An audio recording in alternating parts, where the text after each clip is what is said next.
Наместо Македониумот, споменикот кој означува непокорноста, борбата и вечната стремеж на македонскиот народ за слобода и самостојна држава, владата годинава со помалку чуден символ го одбележува Илинден.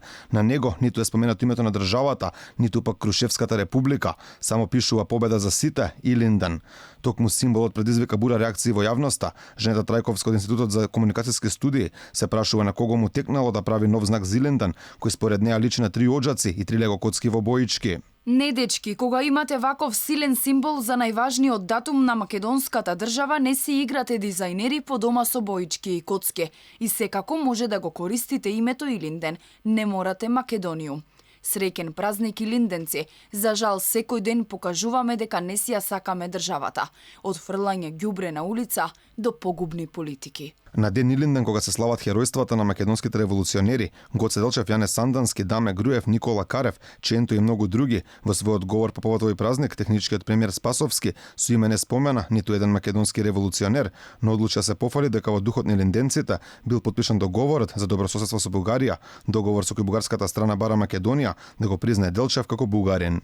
Во духот на нашите илинденци подадовме рака за соработка со сите наши соседи и ја стекнавме нивната доверба.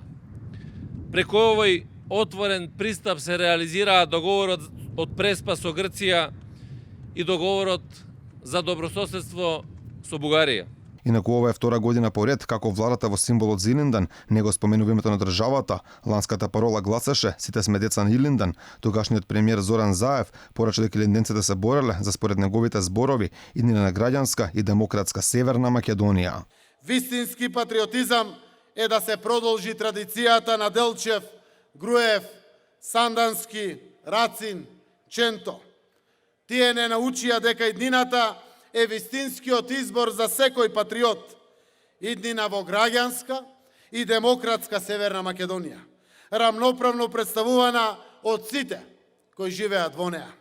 Името на државата не беше споменато ниту на ланската прослава на Денот на независноста на Македонија, 8 септември. Тогаш паролата гласеше "Бојте на независноста". Инаку оваа година лидерот на СДСМ Заев не се појави никаде официјално да го одбележи Илинден, честитки испрати преку својот Facebook профил, но за разлика од лани кога беа споменати македонските револуционери, годинава со име не е споменат ниту еден.